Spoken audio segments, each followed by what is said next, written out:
Bereshit chapter 8. Elohim remembered Noach, all the animals and all the livestock that were with him in the ark, and Elohim made a wind to pass over the earth. The waters subsided. The deep's fountains and the sky's windows were also stopped, and the rain from the sky was restrained. The waters receded from the earth continually. After the end of 150 days, the waters decreased. The ark rested in the 7th month, on the 17th day of the month, on Ararat's mountains. The waters receded continually until the 10th month. In the 10th month, on the 1st day of the month, the tops of the mountains were seen. It happened at the end of 40 days that Noach opened the window of the ark which he had made, and he sent out a raven. It went back and forth until the waters were dried up from the earth. He sent out a dove from him to see if the waters were abated from the surface of the ground. But the dove found no place to rest her foot, and she returned to him into the ark, for the waters were on the surface of the whole earth.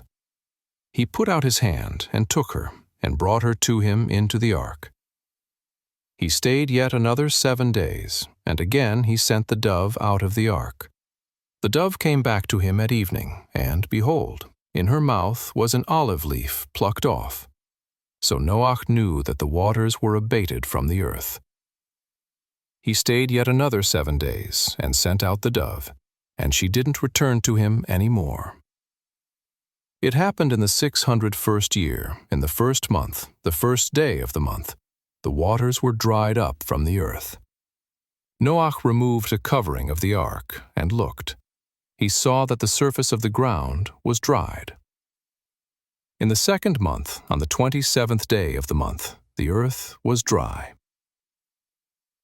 Elohim spoke to Noach, saying, "Go out of the ark, you and your wife and your sons wives with you.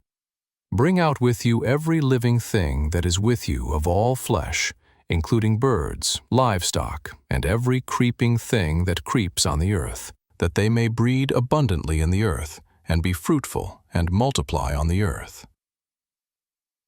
Noach went out with his sons, his wife, and his sons' wives with him. Every animal, every creeping thing, and every bird, whatever moves on the earth, after their families, went out of the ark. Noach built an altar to Yahuwah, and took of every clean animal, and of every clean bird, and offered burnt offerings on the altar.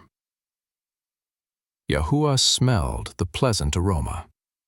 Yahuwah said in his heart, "I will not again curse the ground any more for man's sake, because the imagination of man's heart is evil from his youth. Neither will I ever again strike everything living as I have done."